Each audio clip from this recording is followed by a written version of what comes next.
So Trump wheels up, as Ebony points out, wheels up, and all this stuff starts to leak. Meanwhile, this trip is kind of important, right? So he's going to do this trip that, very noteworthy, that President Obama's first trip was to Egypt, where he kind of apologized for American exceptionalism and whatnot. President Trump is out there saying, we're going to fight terror, and we're going to fight it with our allies, and that's where he went. He went right to Israel. He's going right to Saudi Arabia. Yeah. He's going right to Egypt, all of our strongest allies in the Middle East. That's right. The new attitude, I think, is speak softly and carry a big stick, but use it judiciously. Remember, America first. No more nation building, handing out lollipops, democratizing, none of that stuff that they don't appreciate and they can't really handle. I mean, we prop up guys like Al-Sisi these days, and that's the way to go. President Trump going to Saudi Arabia first to give a speech on Islam in front of Muslims who are receptive to him.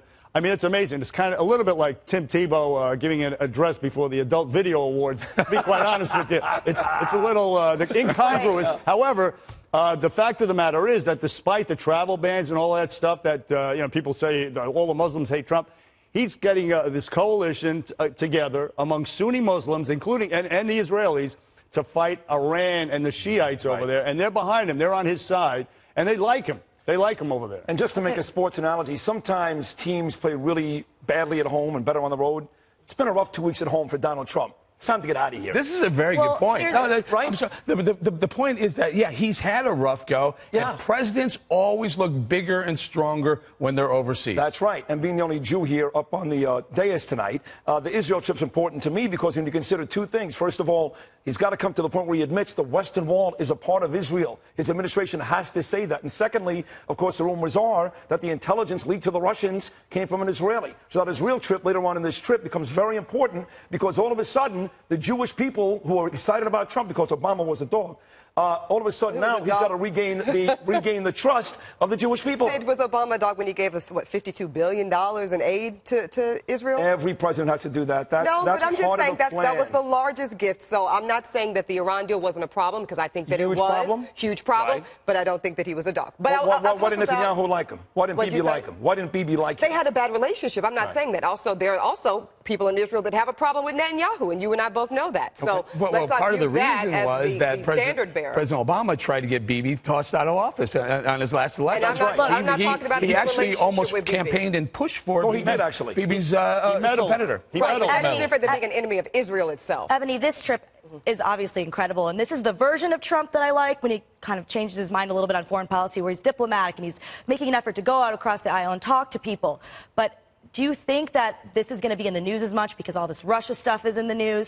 I looked at Google search results, or the amount of times people are searching Trump Russia, and it goes in spikes. And the highest spike was when that BuzzFeed thing came out, and then when the Flynn thing came out, it spiked again, but it was a little lower, and then there was another spike with the Comey firing, but it was a little lower. So it does seem like people might be losing interest in the story. So your concern is really important, and Sid and I can go back and forth about, you know, Obama and Israel, but what's important here is Donald J. Trump, our president, is in this area right now. We all need to hope and pray that it goes well. Agreed. I certainly do. Absolutely. And it's very important. And to your point, Kat, people need to be engaged and as concerned about this as they are these leaks and everything else coming out of Washington. Do you recall during the campaign Donald Trump's AIPAC speech? Yes, I do. It was a turning point for a lot of people who, you know, weren't sure about Donald Trump. When he delivered that AIPAC speech, and I believe much of it was written by Jared Kushner. It was. Yes. It was a turning point. People started to embrace Donald Trump. And Israel started to embrace Donald Trump. And by the way, it's very, very refreshing to me after 8 years of a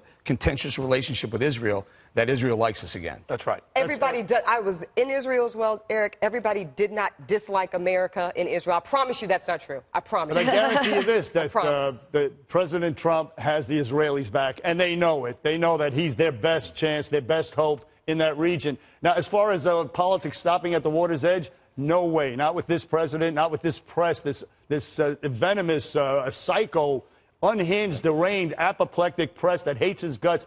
You witnessed these last two things that came out here. You had, first of all, a couple of stories last week. Rosenstein, there was a story about Rosenstein threatened to quit. There was also a story about Comey asked for more money for the Russia investigation. Both turned out to be untrue. You didn't hear the corrections, but you heard the initial story. Same thing with these stories they're letting out today about Trump, calling him a nutcake. And by the way, Comey is a half a nutcake. Excuse me, nutcake, not nut job. We report everything completely accurately on this. That's right. You just did fake it was news. nut job. You know who's doing the fake news is the New York Times. Putting that out in the first place. But he is a little unbalanced. Look what he did July 5th, going out there usurping the Attorney General. And everything he's done, he's a grandstanding narcissism and a deluded, self-important guy is what I don't think anybody argues that. I think he should have been fired. The question is, was the timing right? Right before the IG report comes out, which is going to be scathing anyway, why not wait? Right before Comey's about to testify, we all know he wasn't prepared for the job. He should have been fired. The question is, was the timing right? The timing would never be right. Trump? Well, the timing was, okay, it wasn't just the timing, it was also the fact that the White House seemed to change positions on the reasons for why Comey was fired. 3 times. So when people change their story that much, I tend to not believe story number 3 quite as readily. It only needed to be one reason. You serve at the FBI director serves at the pleasure of the president. And if the president loses confidence in his FBI director, now is the right time. Eric, I'm not disputing that. What I'm saying is the fact that they changed the stories in itself is what makes me happy. And I think, Eric, you've pointed that out, that some of the messaging coming out of the White House has been problematic, because the only reason we've got competing narratives about whether Comey was fired because of Hillary's emails and the botched job, I agree with you, Bernie, on that, or was it because of the Russia investigation? The only reason those are competing narratives, is because the White House, wasn't on one page. Well, and Donald Trump, in fact, himself gave his own communications department, gave himself an A. After 100 days. But he gave them, I believe, a B or a C, I can't recall, and he is right. The communications department, and Spicer, I've known him a long time as well, but they really needed to get that thing locked down. This is what we're going with. Here's the story. We're putting it out so that there isn't any question as to what was the reason behind this. We got this before we go to the press. Some of them were straight flips, though. Hey, we got to go with written questions, or Trump does the press conferences himself. That would be great. I think we all would love that. All right. Amid this new round of leaks, doubt is being cast on all this innuendo by an unlikely source, California's Democratic Senator Dianne Feinstein. So far, you've not seen any evidence of collusion. Is that right? Well, evidence that would establish that there's collusion. There are all kinds of rumors around. There are newspaper stories, but that's not necessarily evidence. Sounds like Eric Bolling right there, huh? A very left-leaning Democratic senator on the Intel Committee says we have no evidence of collusion. By the way, we've been saying this for the better part of 3 weeks into this show now, every single day. So they're worried about what Donald Trump says to Sergei Lavrov in the Oval Office about Comey being a nut job or a nut cake, whatever he said, instead of worrying about where's the evidence. And they're still. They leak everything Donald Trump does. They leak when he goes to the bathroom, how he orders a Pepsi. But the most important leak, if they had it, they don't have it. Otherwise, they would leak the evidence of collusion. And you know where we get to put a nice button on that, Eric, just real quick, is when they come out and they say we have concluded this investigation and there is no evidence, you won't hear a peep from anybody. And anybody that's still talking at that point, Eric, is just a hater. Except for the Democrats who say, well, one more investigation.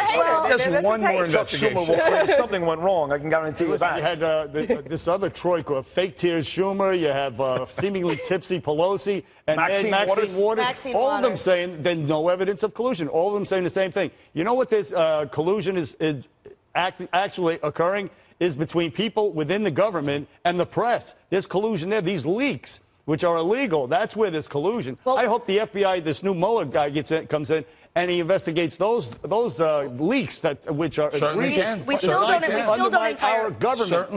don't entirely know yet. We still don't entirely know yet whether there's evidence of collusion. The investigation is still ongoing. But when these Democrats come out, none yet. Correct, exactly. So let me finish my point. Let me finish my point.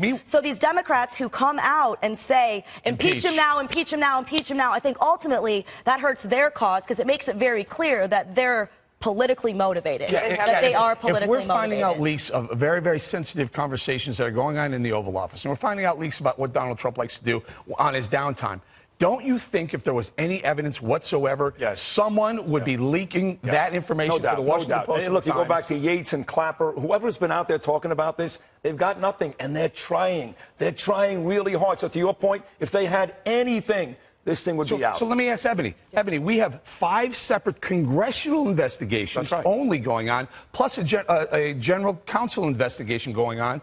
Democrats today calling for yet another investigation. 7 investigations. We're picking up the tab for all of this stuff. At what point do we say, all right, enough is enough? What would you say? Actually, let me answer this real quick, Kat. It's actually a problem, Eric. You're right. And someone spoke about this. I believe it was the senator from Texas.